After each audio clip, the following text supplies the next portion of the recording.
For most people that have been on the internet for any length of time, saving a file is like blinking. It's done so easily you don't even think about it. You just click save. Now if you want that file to be a web page that browsers will be able to read, then there are a couple of standards you need to be aware of.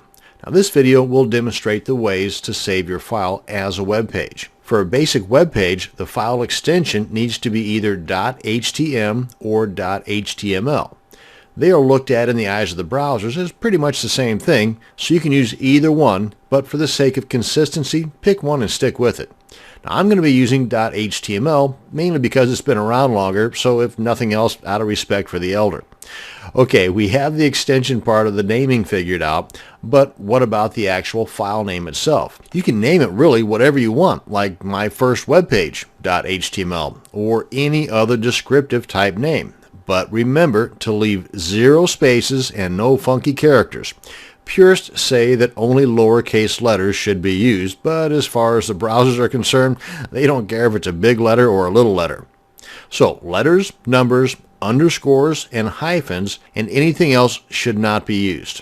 So now you know that you can name the file pretty much anything you want within the naming guidelines I just mentioned. But here's why you will want to consider just naming it index.html. Let's back up a second here. A web address tells the browser where to look for all the coding of a particular web page so that it will show all the goodies, the images, the text, and formatting. For example, http://cxi2.com/test tells the browsers to head on over to this folder in this domain and show me all the web page goodness. But in that folder named test, there needs to be an HTML file. That HTML file can only be named index.html for the browser to automatically pick it up out of the folder without some additional help. Now let's say, for example, that file name we wanted to see was not index.html.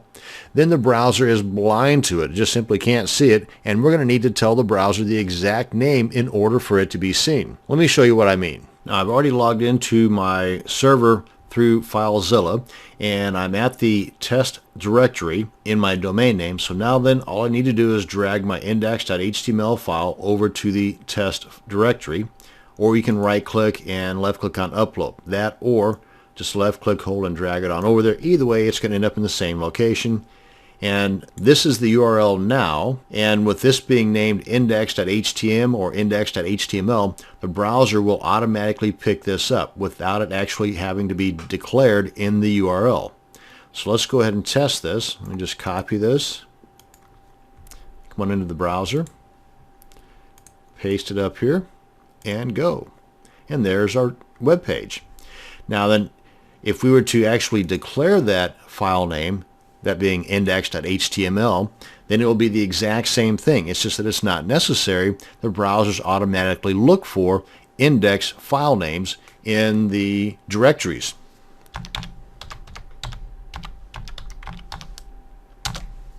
As you can see, the exact same thing. Refresh, the exact same thing.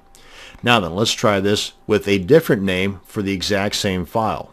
Let's come on into our folder here on my desktop. I'm just going to right click, copy, right click, paste, and just rename this anything you want. Name it one of your descriptive names. My first webpage.html. I'm just going to go ahead and copy that because I'm going to need that here in a second. Copy that into my clipboard. Come on back to our FileZilla.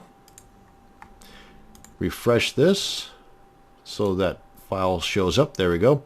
Now then, let's go ahead and delete this one from our server so it's no longer there.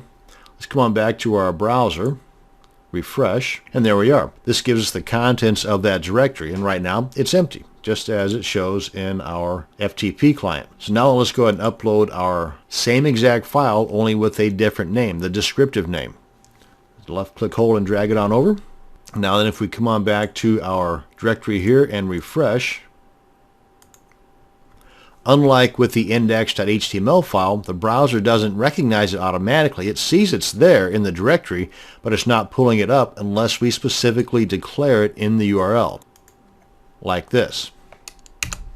And there it is, the exact same web page, but if you do not save that HTML file as index.html or HTML, then the browser will not automatically pick it up. You'll have to specify that name in the URL. So to recap, you need to use the extension .html or .htm, and if you want the browser to auto-find the home page, then it needs to be named index.html or index.htm. Otherwise, you need to provide the exact file name within the web address. That's going to bring us to the end of this video on saving your HTML files.